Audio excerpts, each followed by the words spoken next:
Hello, welcome to day 12 of our Lent reflections. Call yourself a Christian. The disciples were called Christians first at Antioch, Acts 11:26.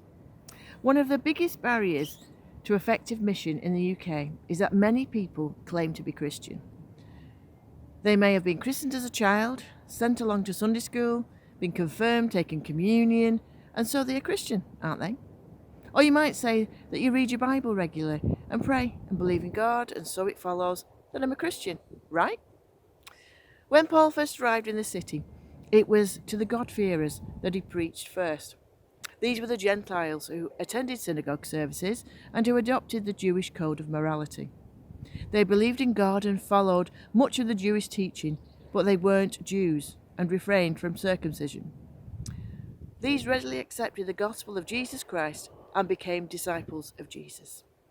So are you a disciple of Jesus Christ, or merely a God-fearer? A disciple is a follower of the teaching of someone, an apprentice.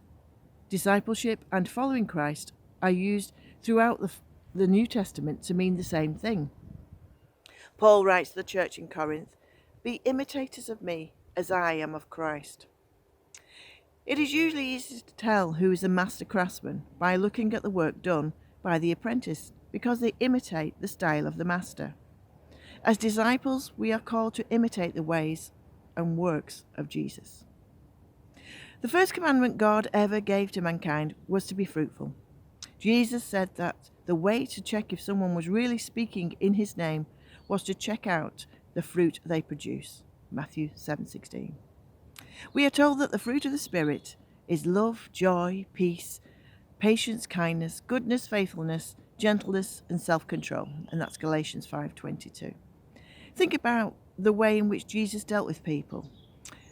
He saw beyond their sinfulness and gave them hope by showing his love and compassion.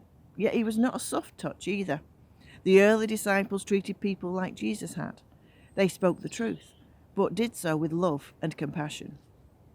The disciples were called Christians by the people of Antioch. They did not take the name upon themselves. They were so called because people saw them as little Christs. Their behavior was such that they appeared to those in the community as anointed ones. The tough question we almost faced is how do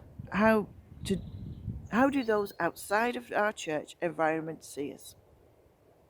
Will the church continue to make headlines because of its harsh judgmentalism, or its obvious hypocrisy, or its outrageous grace?